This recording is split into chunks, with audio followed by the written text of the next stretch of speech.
Hello বন্ধুরা, কেমন আছেন আপনারা সবাই? এখন আমি যে বিষয়টি নিয়ে আলোচনা করব সেটি হচ্ছে এমএস ওয়ার্ডের এমএস ওয়ার্ড 2003-এর টেবিল মেনু সম্পর্কে। এখানে দেখতে পাচ্ছেন আপনি অনেকগুলোই অপশন রয়েছে, ফাংশন রয়েছে, এগুলো সম্পর্কে আমরা জানব। তো প্রথমেই দেখতে পাচ্ছেন ড্র টেবিল। চলুন দেখা যাক এটি দিয়ে আসলে কি করা যায়। ড্র টেবিলে ক্লিক করলাম, এরকম একটা বক্স আসবে। এখান থেকে আপনি বর্ডার সিলেক্ট করতে পারেন। সাপোজ আমি এটা সিলেক্ট করলাম। আপনি এখানে টেবিল নিজের ইচ্ছা মতো ড্র করতে পারেন।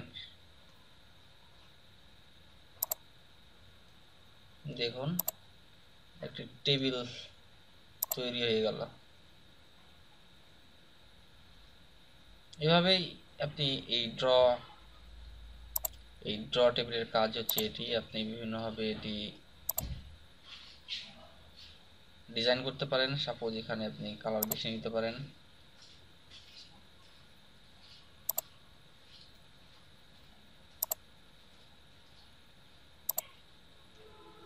ওকে, তো এভাবে আপনি টেবিল ড্র করতে পারবেন।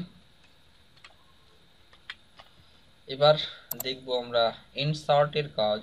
ইনসার্ট টেবিল, অর্থাৎ আপনি এখান থেকে টেবিল ইনসার্ট করতে পারবেন অটোমেটিক। ক্লিক করলাম।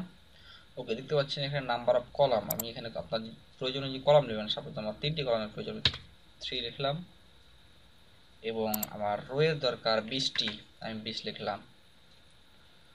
ওকে, এ দেখতে পাচ্ছেন অটোমেটিক ভাবে আপনার 3টি কলাম আর 20টি রো তৈরি হয়েছে। সাপোজ আমি এখানে লিখলাম সিরিয়াল নাম্বার, নেম,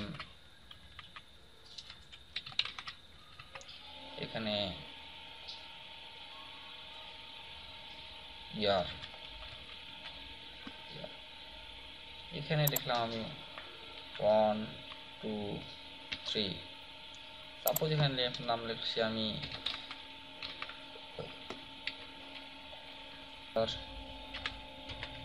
2005। সাপোজ এটি একটি ডাটা আমি টেবিলে অন্তর্ভুক্ত করলাম।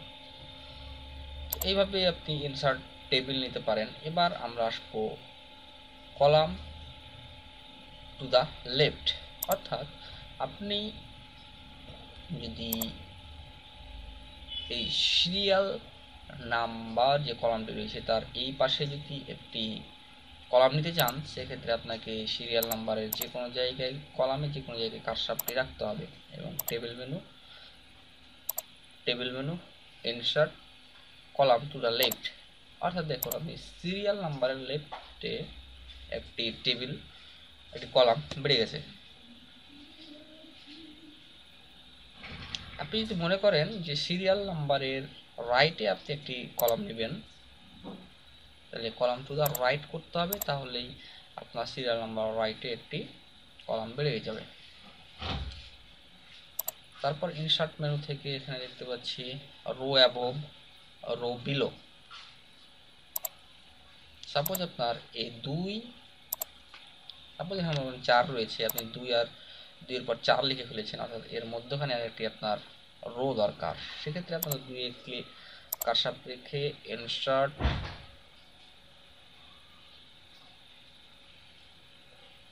রো অ্যাবভ করলে 2 এর উপরে বাড়বে একটি রো, এবং রো বিলো করলে 2 এর নিচে একটি রো বাড়বে, যেখানে আপনি 3 লিখতে পারবেন। চলুন এবার দেখা যাক টেবিল মেনু ডিলিট মেনুর কাজ। এখান থেকে ডিলিট টেবিলে ক্লিক করলে তোমার টেবিলটি পুরো ডিলিট হয়ে যাবে। দেখুন ডিলিট হয়ে গেল। আমি আবার নিয়ে আসছি আন্ডু করে। তারপর আপনি ডিলিট থেকে দেখতে পারেন কলাম, রো, সেল, অর্থাৎ আপনি যদি এইখানে যে কলামে বা যে রোয়ে আপনি কারসাপটি রাখবেন, সাপোজ আমি এখানে কারসাপটি রাখলাম, টেবিল ডিলিট, আমি সাপোজ কলাম ডিলিট করব, অর্থাৎ এই যে কলামটি রয়েছে সেটি ডিলিট হয়ে যাবে। কলাম, ওকে, কলামটি ডিলিট হয়ে গেল। আপনি সাপোজ এই নেম লেখা রোটি ডিলিট করবেন, ডিলিট রো, দেখুন সেটি ডিলিট হয়ে গেল। এভাবে আপনি সাপোজ একটি সেল ডিলিট করবেন, সাপোজ আমি 2003টা ডিলিট করব, সেল ডিলিট সেল।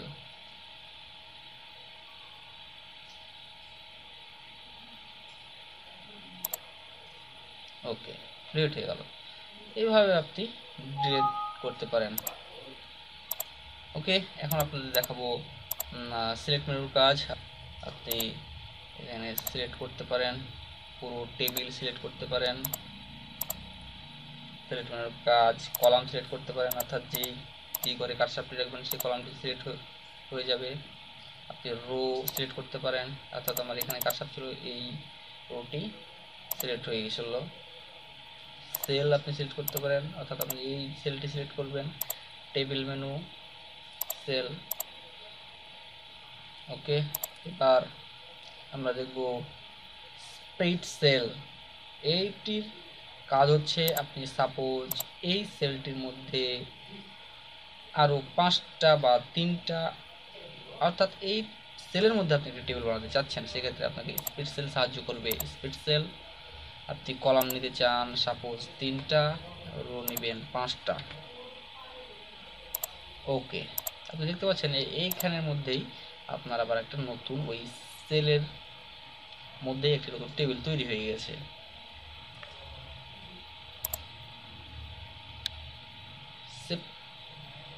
এটির কাজ হচ্ছে আপনি সাপোজ টেবিলটাকে আপনি 3 এবং 4কে সেপারেট করতে চাচ্ছেন, সেক্ষেত্রে আপনাকে স্প্লিট টেবিলটা সাহায্য করবে। দেখুন এখানে সেপারেট হয়ে গেছে। আমি আনডু করছি। এবার আসি table auto format. Table auto ফরম্যাটের সাহায্যে আপনি এখানে অনেকগুলো ফরম্যাট রয়েছে যেগুলো আপনি সিলেক্ট করতে পারেন আপনার পছন্দ মতো। সাপোজ আমি এটি সিলেক্ট করলাম, অ্যাপ্লাই। দেখুন আপনার টেবিলটি অনেক আকর্ষণীয় হয়েছে, যেটি আপনি টেবিল অটো ফরম্যাটের মাধ্যমে করতে পারেন। আমি এটি আনডু করে দিচ্ছি। এবার দেখতে পাচ্ছি কনভার্ট, অর্থাৎ কনভার্টের কাজ হচ্ছে টেবিল টু টেক্সট, অর্থাৎ টেবিলের মধ্যে যে লেখাগুলো রয়েছে সেগুলোকে আমি টেক্সটে রূপান্তর করতে পারবো। Convert table to text. Okay, tables. Okay okay, দেখুন আপনি টেবিল ডিলিট হয়ে গেছে, লেখাগুলো শুধু থেকে গেছে। এটি হচ্ছে কনভার্টের কাজ। সাপোজ আপনি আবার এটিকে টেবিলে রূপান্তর করতে যাচ্ছেন, লেখাটি ব্লক করুন, টেবিল, কনভার্ট টেক্সট টু টেবিলে ক্লিক করে ওকেতে ক্লিক করুন। আবার দেখুন এটি আবার টেবিলে রূপান্তরিত হয়েছে। এটি হচ্ছে কনভার্টের কাজ। এবার শিখবো আমরা ফর্মুলার কাজ। সাপোজ এখানে মনে করেন 12, এখানে 14 রয়েছে, আপনি আর এখানে 36 রয়েছে, আপনি এখানে যোগ করে বসাতে যাচ্ছেন। এমন হতে পারে এখানে বড় বড় সংখ্যা থাকলে যোগ করতে সমস্যা হয়, সেক্ষেত্রে আপনি ফর্মুলা ব্যবহার করতে পারেন। সাপোজ এখানে কার্সারটা রাখলাম আমি, টেবিল ফর্মুলা।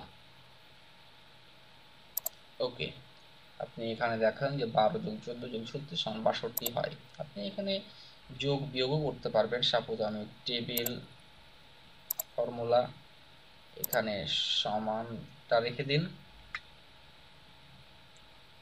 12 যোগ 14 যোগ 36, বা আমি সাপোজ বিয়োগ করছি। ওকে, -10 হবে, অর্থাৎ 12 14 যোগ করলে 26 হয় এবং 36 থেকে বাদ দিলে -10 হয়। এটি হচ্ছে ফর্মুলার কাজ। তারপর টেবিল প্রপার্টিজের এখানে সেই রকম আমাদের প্রয়োজন নেই, তাহলে আমরা এখান থেকে শিখলাম draw table, insert, table menu, select menu, split cell, split table, table auto format, convert, formula. এগুলো সম্পর্কে আপনি যদি জানেন তাহলেই আপনি এমএস ওয়ার্ড 2003 সম্পর্কে দক্ষ হয়ে উঠবেন। ভিডিওটি ভালো লাগলে অবশ্যই লাইক দিবেন এবং সাবস্ক্রাইব করে আমার সাথেই থাকুন। ধন্যবাদ।